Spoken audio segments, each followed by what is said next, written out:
There's nothing like the motivation of a new year to start healthy habits or to break old ones. But believe it or not, just as author James Clear points out in his book Atomic Habits, our physical environment has a lot to do with our habits. So whether or not you're doing a massive declutter or you just need some decluttering inspiration and ideas, I hope you'll love this list of 25 things to declutter in the new year.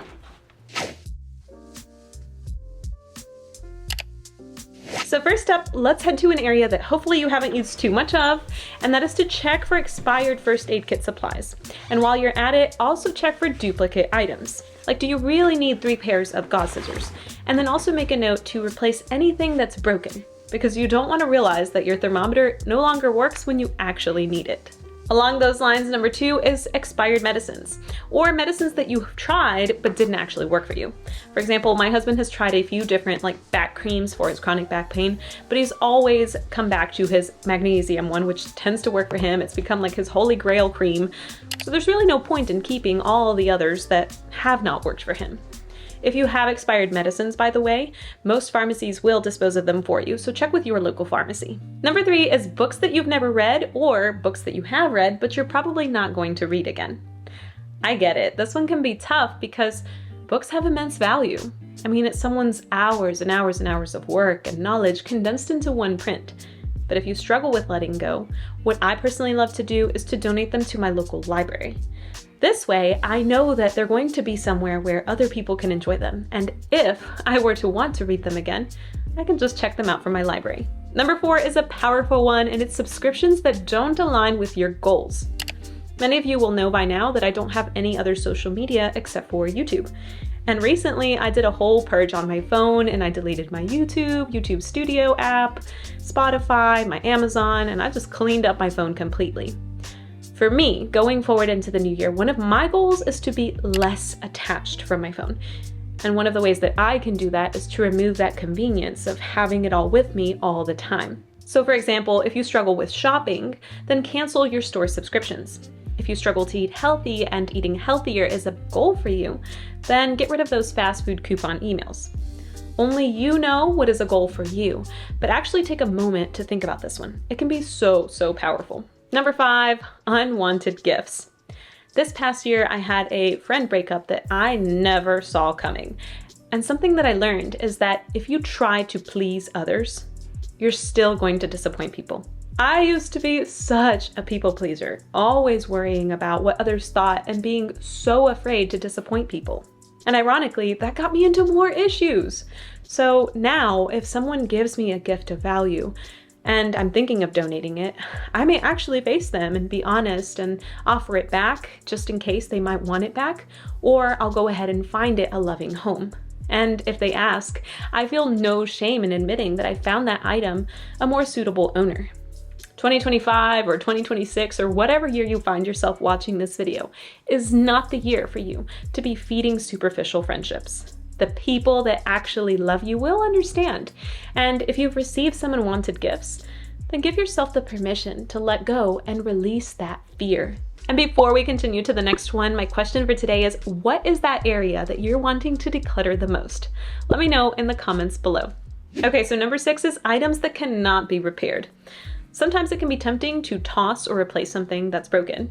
And sometimes all we need is a little bit of time and effort. Like, I recently fixed a dress that I love. The zipper came off track, but I'm so happy that I was able to just watch a quick video and I was able to fix it. But sometimes there's other things that no matter how much time and effort we place into it, there's just no fixing it. Give yourself the permission to let these items go. Number 7 is items that promote habits that you want to let go of. So this can be physical items, like maybe it means you need to clean out your pantry and remove the junk food, or block sites that you know you shouldn't be watching, selling your TV, donating your video games, or cleaning your phone apps. Our tiny habits make up our life, so take a moment to analyze what habits are serving you and what habits you'd like to change. Number 8 is extra and or broken pots and pans, because the less excess and clutter that you have to sift through when you're cooking, the easier your cooking is going to be. Number 9, old hobby supplies. If you started a hobby and maybe it didn't work for you, or maybe you have a new interest now, it's okay to let it go. Our interests will change and maybe somebody else can get some use out of it. And switching gears back to the kitchen, number 10 is to go through your fridge. This one can take a little bit of time, but go through and look first for expired items, and then also be honest with yourself about the items that you purchased that didn't end up liking and probably won't be using. And while you're at it, the next one is to look for expired canned foods, because this one can be sneaky since they already have kind of a long expiration date and they can just sneak up on us. So take a look through your pantry. And while you're there in the kitchen and pantry area, make sure you look through for your storage containers and find any that are broken, that have any unmatching lids, maybe some that leak on you and you accidentally spill your food, anything that's of excess and just clutter not working for you, broken maybe, you can't ever find that lid, you've tried to and you've kept it in the back there. Just get rid of those, because again, the less clutter, the less excess you have to sift through, the easier and more efficient your cooking and meal prepping is going to be. Number 13, switching gears now, worn out underwear or underwear that doesn't fit. I think this also applies to clothing in general, but I used to have socks with holes in them and I learned my lesson when I visited someone and they asked me to take my shoes off. Lesson learned. I will not wear socks with holes in them anymore. And while you're looking through your closet, jackets that you no longer wear or that your family has outgrown. Especially if you live in a colder climate and it's cold already, it can be the perfect time to see what you're actually using and gravitating to, versus trying to remember in the summer what you wore last winter. Because I can barely remember what I did yesterday, let alone last season. Number 15, toiletries. This can be hotel freebies or free samples that you've accumulated. Again, if you're not likely to use it, then it's time to let it go. Number 16 is makeup. So this can be expired items, it can be items that you didn't end up liking, or items that you love because they're just so pretty, but it makes your skin break out. Your skin deserves good skincare, so make sure you remove all of those that didn't end up working for you. And number 17 is unused board games or puzzles that you have completed but likely won't grab for again. I enjoy puzzles, but I'm a once and done kind of puzzle person, and my local library actually takes puzzles. So I love to donate them once I've completed them to my library. And this is also a really cool way to try out new puzzles and not have to keep a whole stash of puzzles that I know I'm not going to use again. So check with your library and see if they take those for donation. And while we're on the topic of hobbies, unused craft supplies. So be honest about what you actually used in the past year and what you're likely not going to use going forward. And to make it easier for you if you have a difficulty with letting this go, try finding a family with kids to gift it to. So this can be a great option to ease that feeling of letting go, because you know that this item that's perfectly useful will have an owner that will actually be able to use it. Sometimes when we're letting go of things, that barrier of letting go is just wanting to have that person who takes whatever item have the same value that we have for it. So whenever you're decluttering those items that you're really struggling to let go of, just make sure that you really think cautiously about who you're giving it to so that that person will actually be able to utilize it and value it. And that way maybe it'll kind of ease that feeling of, oh, but it's so special, but I love it, but it's so pretty, or whatever it might be.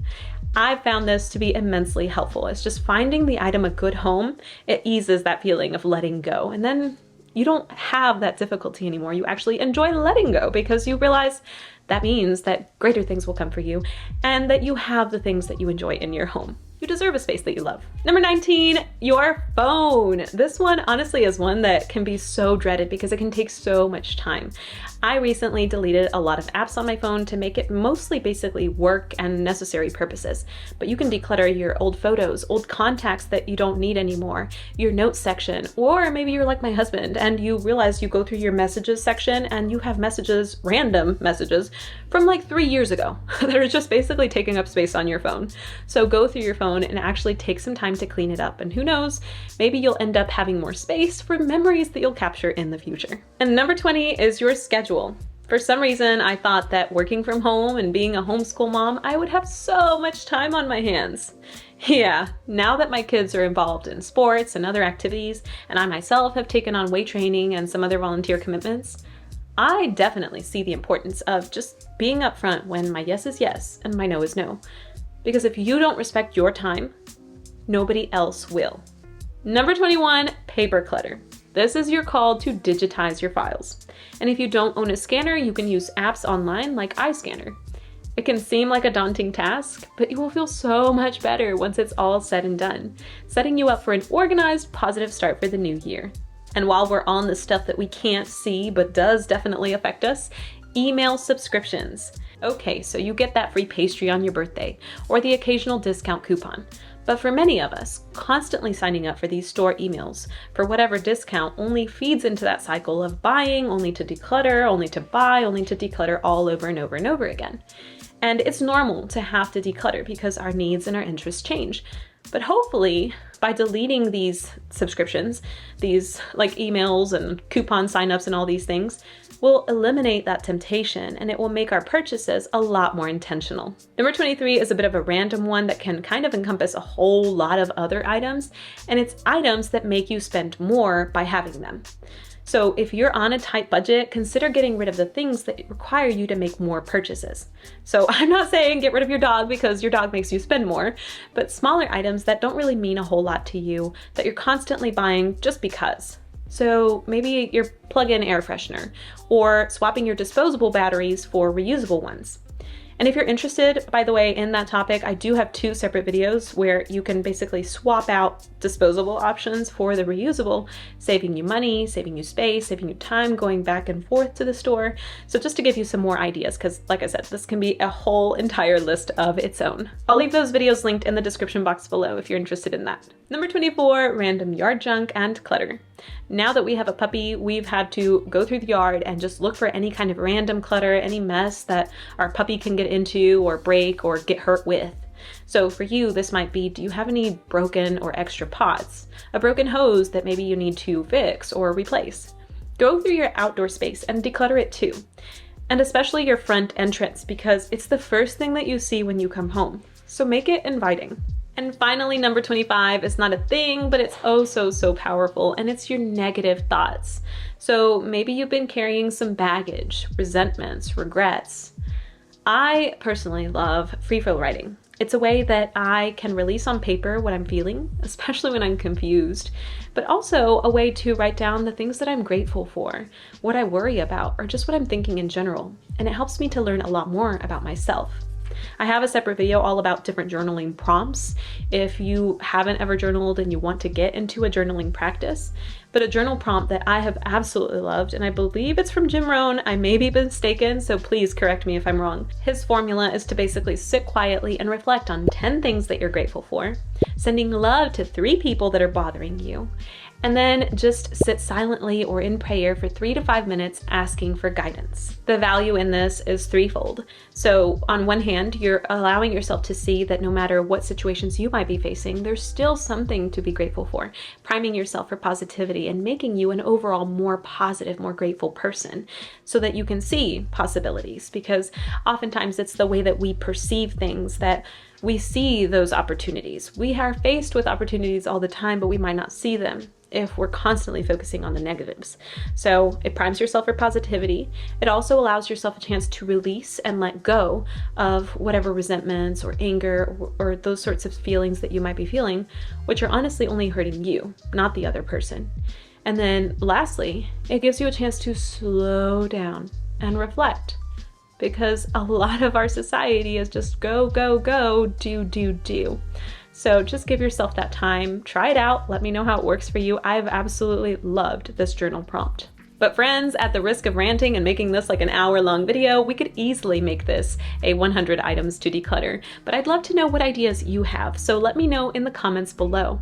What items will you be decluttering? That way we can make a huge list to help each other out. I wish you happy decluttering, and hopefully I'll catch you in the next video.